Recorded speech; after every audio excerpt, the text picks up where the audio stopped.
ሰላም ኣብ ርሑቕን ቀረባን ኮይንኩም ትሕዝቶታትና ትከታተሉ ዘለኹም ክቡራትን ክቡራንን ከመይ ትውዕሉ ንዕለተ ዓርቢ 8 ናሓሰ 2018 ዓመተ ምህረት ዝሓረናዮም ዜናታት ከም ስዕብ ተዋዲዶመሎም ከም ልሙድ ቀንዲ ነጥብታት ክነስማዓኩም ኣብ መንጎ ጀነራል ጻድቃን ገብረትንሳኤን ዶክተር አብርሃም በላይን ዘሎ ጉጅለ ኣፈላላይ ኣብ ዝለዓለ ጠርዚ በፂሑ ተባሂሉ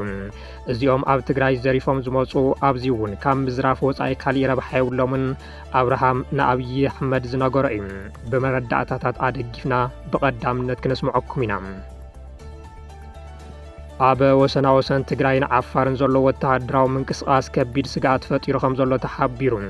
ኣብዚ ሰሙን ውስን ልውውጥ ተኹሲ ከም ዝነበረ እውን ሓበሬታታት ኣመልኪቶም ንሕወሓት ንምድሓን ድርድር ንምጅማር ምንቅስቃስ ተጀሚሩ ክብል ሓደ ላዕለዋይ በዓል ስልጣን ስርዓት ብልጽግና ገሊጹ ነቲ ጉጅለ በቲንካ መራሕቱ ናብ ሕጊ ምቕራብ እምበር ዝኾነ ዓይነት ድርድር ክሕሰብ የብሉን ክብል እውን ኣጠንቂቑ ኣብ ውሽጢ ሓደ ወርሒ 27 ምስጢራዊ በረራታት ጽዕነት ናብ ኤርትራን ሱዳንን ከም ዝተገበሩ ምስልታት ሳተላይት ኣረጋጊጾም ኣብ ኢትዮጵያ እውን ብዘይተለመደ መልክዑ ነፋሪት ጽዕነት ኣብ ድሬዳዋ ክትዓርፍ ከም ዝተረኣየት እቲ መረዳእታ ኣመልኪቱ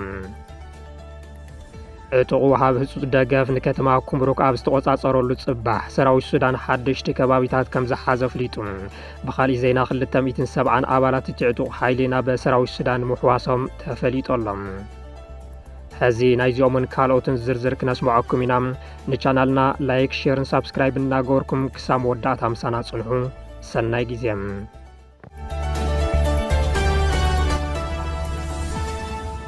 ኣብ መንጎ ጀነራል ጻድቃን ገብረትንሳኤን ዶክተር አብርሃም በላይን ዘሎ ኣፈላላይ ኣብ ዝለዓለ ጠርዚ በፂሑ ተባሂሉ እዚኦም ኣብ ትግራይ ዘሪፎም ዝመፁ ኣብዚ እውን ካብ ምዝራፍ ወፃኢ ካሊእ ረብሓ የብሎምን አብርሃም ንኣብዪ ኣሕመድ ዝነገሮ እዩ ኣብ መንጎ ኣብ ኣዲስ ኣበባ ዝርከቡ ተጋሩ ዘሎ ኣፈላላይ ኣጀንዳ ካብ ዝኸውን ፀንሐ እኳ እንተኾነ ኣብዚ እዋን ግና ካብ ካሊእ እዋን ንላዕሊ ናብ ኣደባባይ ወፂኡ ይርከብ ኣብዚ ሰሙን ኣብ ልዕሊ ዶክተር አብርሃም በላይ ዝካየዱ ዘለዉ ወፍርታት እውን ናይዚ ሓደ ኣካል ከም ዝኾነ ተገይሩ ይውሰድ ቀንዲ የማናይ ኢድ ኣብዪ ኣሕመድ ዝኾነ ዶክተር አብርሃም በላይ ካብ መፈለምታት ጀሚሩ ካብ ብሄራዊ ረብሓ ትግራይ ሕሽክርና ኦሮሞ ቀዲሙ ጠጠው ዝበለን ኣብ ገበን ጆኖሳይድ ትግራይ ዝተሳትፈን ከም ዝኾነ ኩሉ ትግራዋይ ዝፈልጦ ሓቂ እዩ ሻዕብያ ከይቀትለና ፈሪሕና ኢሎም ካብ ኣዲስ ኣበባ ናብ ትግራይ ብምኻድ ሃገረ ትግራይ ክንምስርት ኢና እናበሉ መናእሰይ ትግራይ ክውድኡ ምስ ገበሩ ጸኒሖም ናብ ኣዲስ ኣበባ ዝተመለሱ ተጋሩ ድማ ካብ አብርሃም በላይ ንላዕሊ እንተዘይኮንና ኢሎም ተረኺቦም ገንዘብን ስልጣንን ዘየስድዖ ሰብ የለን ብምባል ዝፍለጥ ኣብዪ ኣሕመድ ድማ ነቲ ሓደ ስልጣን ነቲ ካሊእ ገንዘብ እናተኸበ ኣታዞም ተጋሩ እናበለ ክቕልደሎም ከም ዘምሲ ፈለጥቲ ውሽጢ ይገልጹ እኒ ጀነራል ጻድቃን ገብረትንሳኤን ጌታቸው ረዳን ብመንግስቲ ፌደራል ተሓዚሎም ናብ መቐለ ተመሊሶም ዳግም ስልጣን ንምሓዝ መንግስቲ ፌደራል ንህዝቢ ትግራይ የድሕኖ ብምባል ለይትን ቀትርን እንትምሕፀኑ ናብ ትግራይ ኣብ ውሽጢ ወርሒ ንምእታው ክሕግዘና ዝበልዎ ቤት ምኽሪ ኣጣይሾም በብሰሙኑ እንትእከቡ ንዶክተር አብርሃም ድማ እዚኦም ህረፍ ስልጣንን ግዕዝይናን ዝተጋላሰዮም ብምባል የናሽዎም ንዶክተር አብርሃም ቅርበት ካብ ዘለዎም ፍልፍላት ዝረኸብናዮ ሓበሬታ ከም ዘመልከቶም ኣብ መንጎኦም ዘሎ ኣፈላላይ ብወረ ጥራሕ እንተይኮነስ በኣካል ክሳብ ዶክተር ኣብዪ ኣሕመድ ከም ዝበፅሐ እዩ አብርሃም በላይ ኣብ ቀረባ እዋን ንዶክተር ኣብዪ ረኺቡ እዞም ሰባት ኣብ ትግራይ ዘሪፎም መፂኦም ኣብዚ እውን ክዘርፉ እንተዘይኮይኑ ዘምፅዎ ለውጢ የለን ዘይኮነ ተስፋ ይትግበር ከም ዝበሎ እቶም ናይ ቀረባ ፍልፍላት ኣረጋጊፆምልና በዚ ድማ ዶክተር ኣብዪ ኣሕመድ ንጀነራል ጻድቃን ገብረትንሳኤ ሓደ ግዜ ጥራሕ ከም ዝረኸቦም እቶም ፍልፍላት ይገልጹ ንሃልኪ ፖለቲካ እምበር ንኩሉ ትግራዋይ ከም ዘይኣምን ዝንገረሉ ኣብዪ ድማ ነቲ ካብ መፈለምቱ ጀሚሮ ኣብ ጎኑ ዝነበረ ዶክተር አብርሃም ኣብሊፁ ንግዚኡን ተገልገሉና ዝብል መልሲ ከም ዝሃቦ ተፈሊጡ ኣሎ እዚ ኣብ መንጎ ተጋሩ ፖለቲከኛታትን ጀነራላትን ዘሎ ኣፈላላይ ካብ ባዕሎም ሓሊፉ ክሳብ ኣክቲቪስታትን ሰብ ሃፍትን ዘለቐ ከም ዝኾነ እዩ ዝንገር ካብ ቀረባ እዋን ነዘ ብጀነራል ጻድቃን ይምወሉ ዝበሃሉ ኣክቲቪስታት ኣብ ልዕሊ ዶክተር አብርሃም በላይ ወፍሪ ዝኸፈቱ እንትኾኑ ካብዚኦም ኣብ ሚኒስተር መስኖን ቆላን ገንዘብ ብግዕዝይና ተበሊዑ አብርሃም በላይ ክእሰር እዩ ኣገልግሎት ወዲኡ ናብ ኣፍሪካዊት ሃገር ብኣምባሳደርነት ክውርወር እዩ ወዘተ ዝብሉ ይርከብዎም ብኻሊእ ገጽ ብጀነራል ጻድቃን ዝተጣየሸ ቤት ምኽሪ ሰላምን ለውጥን ትግራይ ዝበሃል ውዳበ ብግልጽነትን ብትኽክለኛ ውክልናን ዘይተመስረተ እዩ ብዝብል ብዶክተር አብርሃም በላይ ዝምወሉ ኣክቲቪስታት ክወቕዕዎ ጀሚሮም ኣለዉ ብሓፈሻ ኣብ መንጎ ኣብ ኣዲስ ኣበባ ዝርከቡ ተጋሩ ተፈጢሩ ዘሎ ነቓዕ ናብ ዘይጽግነሉ ደረጃ ከም ዝበፅሐ እዩ ዝግለጽ አብርሃም በላይ ኮነ ጀነራል ጻድቃን ጌታቸው ረዳ ኮነ ጀነራል ሳሙራ ክንደያ ገብረ ህይወት ኮነ ጀነራል መንጋግ ህዝቦምን ዓዶምን ገዲፎም ንብልጽግና ኦህዴው ዘኽድዱ ዘለዉ ንስልጣንን ገንዘብን ከም ዝኾነ ፀሓይ ዝወቆ ሓቂ ኣብ ትግራይ ዝጀመርዎ ግዕዝናን ስልጣን ብዘይ ኣግባብ ምጥቃምን ኣብ ኣዲስ ኣበባ እውን ብምቕጻል ብሽም ደለይቲ ለውጢ ብሽም ኣብ ዓፋር ዝርከብ ዕጡቕ ብሽም ሰብ ሃፍቲ ዝብላዕን ዝጠፋፍኣን ገንዘብ ማለያ ዘይብሉ ከም ዝኾነ እዩ ሓበሬታታት ዘመልክቱ ፕሮፌሰር ክንደያ ገብረ ህይወት ንፕረዚደንት ባንክ ኣንበሳ ዳንኤል ተኸስተ ደው ኢሉ ንሓደ በዓል ሃፍቲ 4 ቢልዮን ቅርሺ ንኽቦ ብስልኪ እንትእዝዞ ብድምፂ ተቐሪጹ ወፂኡ እዩ ዝበልዐሉ ጻሕሊ ሰይሩ ምስ ብልጽግና ተሰሊፉ ኩሎም ኣመራርሓ ሕወሓት ፎተውተ እዮም ምሽጥር ኢህወደግ ሕወሓት ይፈልጥ የናበለ ንብልጽግና ዘሳሲ ዝነበረ ዘርሁን ተሾመም ኣብዚ ሰሙን ዝወፀ ድምፁ ንኣዳም ዝገረሞ ነይሩ ብሓፈሻ ኣብ ውሽጢ ስርዓት ብልጽግና ዘይምትእማን ኣነ ዝሐሸ ክሕሽከር ኣነ ባወዘተ ዝብል ፀዋታ ኣውዲቕካ ምሕላፍ ካብ ዝጅመር ውዒሉን ሓዲሩን ኣሎ ኣሽንኳይ ነዚ እናረአየ ጽላሎቱ እውን ከም ዘይኣምን ዝንገረሉ ኣብይ ኣሕመድ ድማ ኣብ ቀረባ ሹምሽር ሚኒስትራትን ጀነራላትን ክገብር ከም ዝኽእል ተኣሚቶሎም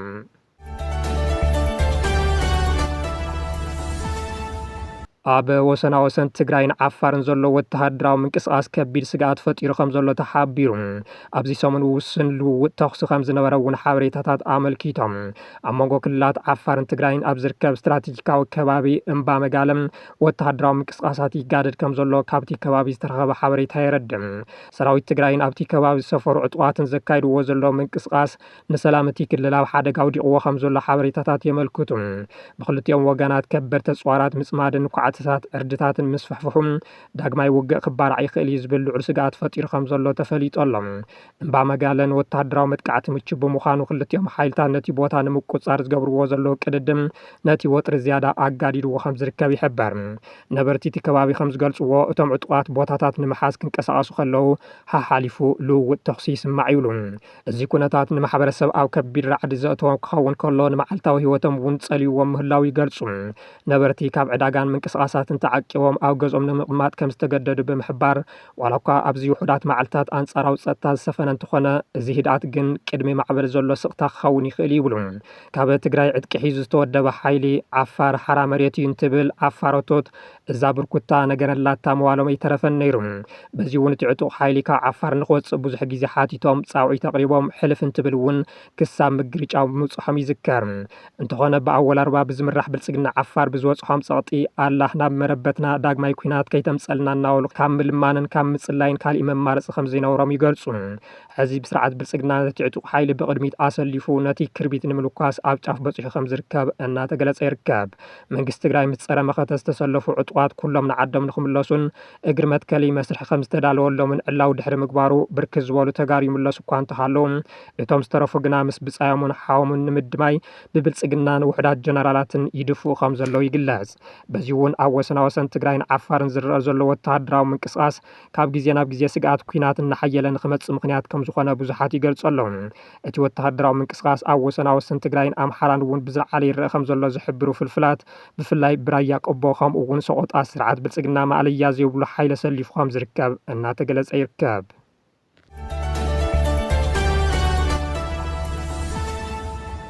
ንሕወሓት ንምድሓን ድርድር ንምጅማር ምንቅስቃስ ተጀሚሩ ክብል ሓደ ላዕለዋይ በዓል ስልጣን ስርዓት ብልጽግና ገሊጹ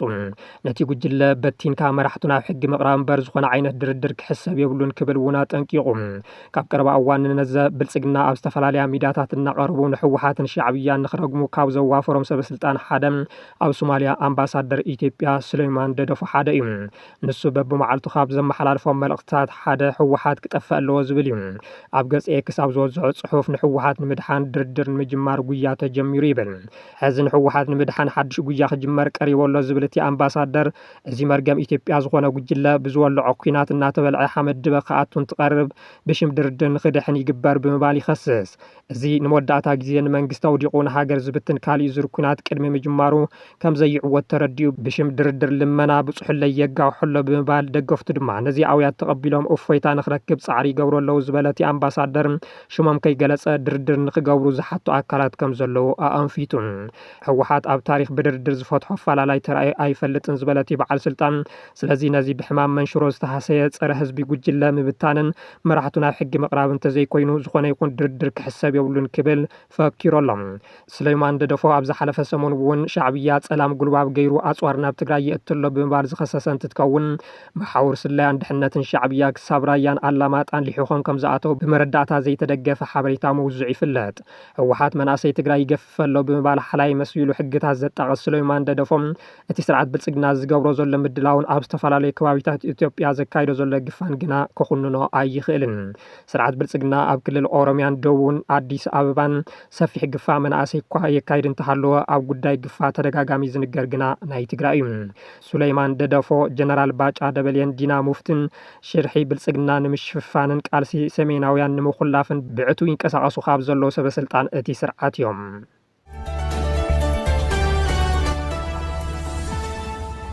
ኣብ ውሽጢ ሓደ ወርሒ 27 ምሽጥራዊ በረራታት ጽዕነት ናብ ኤርትራን ሱዳንን ከም ዝተገበሩ ምስልታት ሳተላይት ኣረጋጊጾም ኣብ ኢትዮጵያ እውን ብዘይተለመደ መልክዑ ነፋሪት ጽዕነት ኣብ ድሬዳዋ ክትዓርፍ ከም ዝተረኣየት እቲ መረዳእታ ኣመልኪቱ ከም ኣቆጻጽራ ኣውሮፓ ካብ 3 ሓምለ ክሳብ 8 ነሓሰ 2026 ብውሕዱ 27 ምሽጥራዊ በረራታት ጽዕነት ናብ ኤርትራን ሱዳንን ከም ዝተገብረ ንዓለም ለኸ በረራታት ዝቆጻጸር ትካል ዕላው ገይሩ መብዛሕትኦም እቶም በረራታት ካብ ቱርኪ ግብፅን ቤላሩስን ከም ዝኾኑ ዝሓበረት መረዳእታ እቲ ጽዕነት ኣጽዋር ንሰራዊት ሱዳን ዝግበር ደገፍ ክኸውን ከም ዝኽእል ኣሚቱ ብመሰረት እቲ መረዳእታ ሳተላይት 20 ኣብ ፖርት ሱዳን 4 ኣብ ማሳዋ 3 ድማ ኣብ ምብራቅ ቅዋይናት ግብፂ ዓሊበን ይብን መዕርፎ ነፈርቲ ማሳዋ ኣብ ኤርትራ ንሰራዊት ሱዳን ክድግፍ ክኸውን ዝኽእል ናይ ቀረባ ማእኸል ከም ዝተጣየሸን ካብ ሚንሲክ ቤላሩስ ኣብ ውሽጢ 10 መዓልታት 4 በረራታት ተቐቢሉ ይብል እቲ መረዳእታ ዕጡቕ ሓይሊ RSF ኣብ መፋረቕ 2025 ንፖርት ሱዳን ካብ ዝድብድቦ ንድሓር ኣብ ኤርትራ ኣብ መዕርፎ ነፈርቲ ማሳዋ ምንቅስቓስ ኣዝዩ ወሲኹ ዝብል እቲ ሓበሬታ ክልተ ቤላሩስ IL 76 ዝዓይነተ ነፈርቲ ተደጋጋሚ በረራ ክገብራ ከም ዝተረኣየን ኣብ ተመሳሳሊ እዋን ካብ ኢራን ድማ 3 በረራታት ጽዕነት ከም ዝተካየዱ ኣረድዩ ብተመሳሳሊ ዜና ናብ ኢትዮጵያ ዝኣቱ ምሽጥራዊ በረራታት ጽዕነት እውን ዝተቆጻጸረ ትካል ኣብዚ ሰሙን ዝተረኣየ ፍሉይ ፍጻመ ዝበሎ ኣብ መዕርፎ ነፈርቲ ድሬዳዋ ባሕቲ ነሓሰ ዘይተለመደ ምንቅስቓስ ነይሩ ይብል IL 76 TD ዝዓይነታ ነፋሪት ጽዕነት ካብ ኢምሬት ዓረብ ተበጊሳ ኣብ ድሬዳዋ እንትትዓርፍ ካልኦት ክልተ C130 AN 32 ዝዓይነተ ነፈርቲ ኣብቲ ቀንዲ መዕርፎ ነፈርቲ ከም ዝነበራ ኣረጋጊጸ ኢሉ እዚ ተደጋጋሚ በረራታት ጽዕነት ብቐንዱ ኣጽዋር ክኸውን ከም ዝኽእል እዚ ድማ ኣብቲ ዞባ አንጸላልዩ ዘሎ ሓደጋ ኩናት ናብ ጫፍ ይበጽሕ ከም ዘሎ መርኣያ ከም ዝኾነ ተንተንቲ ይዛረቡ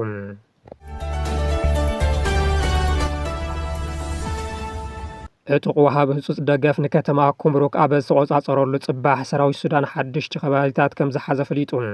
ብኻልእ ዜና 270 ኣባላት እቲ ዕጡቕ ሓይሊ ናብ ሰራዊት ሱዳን ምሕዋሶም ተፈሊጡ ሎሚ ንግሆ ሰራዊት ሱዳን ንከባቢታት ዓርዳን ጎቦታት ሓሻባንን ከም ዝተቆጻጸረ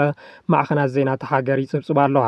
ሰራዊት ሱዳን ዓመታዊ በዓሉ ኣብ ካርቱም ይኽብር ዘለሉ እዋን ሓድሽቲ ቦታታት ከም ዝመንዝዕ ዕላው ገይሮሎም እቲ ድርብ ዓወት ከም ዝኾነ ዝተገለጸሉ ፍጻመ ሕድሕድ ኩናት ሱዳናውያን ካብ ዝጅምር ንነዘም ንፈለማ እዋን ሚኒስትር ጉዳያት ወጻኢ ስዑድ ዓረብ ኣብ ካርቱም ዑደት የካይዱ ከም ዘለዉ ተሓቢሩ እዚ ከምዚ ኢሉ እንከሎ 270 ኣባላት ሚሊሻ ጃንጃዊድ ንሰራዊት ሱዳን ኢዶም ከም ዝሃቡ ዝተገለጸ ኮይኑ እዚ ድማ ኣብ ሰሜናዊ ሱዳን ክልል ኣልዳባ ዝተፈጸመ እዩ እቶም ኢዶም ንሰራዊት ሱዳን ዝሃቡ ዕጡቃት 21 ኣዘዝትን 37 ተሽከርከርትን ዘካተተ ከም ዝኾነ ተገሊጾሎም ኩሎም እቶም ኣባላት ምስ ሙሉእ ዕጥቆም ከም ዝኾኑ ዝሓበሩ ጸብጻባት እዚ ድማ ኣብ ውሽጢ እቲ ዕጡቕ ሓይሊ ተፈጢሩ ዘሎ ምፍላይ ሰማይ ከም ዝዓረገ መርኣያ ተባሂሎሎም ቅድሚ ክብል እውን ኣዘዝትን ጀነራላትን ከይተረፈ ነቲ ዕጡቕ ጉጅለ ራሕሪሖም ናብ ሰራዊት ሱዳን ምጽምባሮም ዝዝከር እዩ እቲ ብሕቡራት ዓረብ ኤሚሬትስ ዝድገፍ ዕጡቕ ሓይሊ ትማሊ 7 ነሓሰ ኣብ ደቡብ ኢትዮጵያን እትርከብ ስትራቴጂክ ከተማ ኩምሩክ ከም ዝተቆጻጸረ ምጽብጻብና ዝዝከር እዩ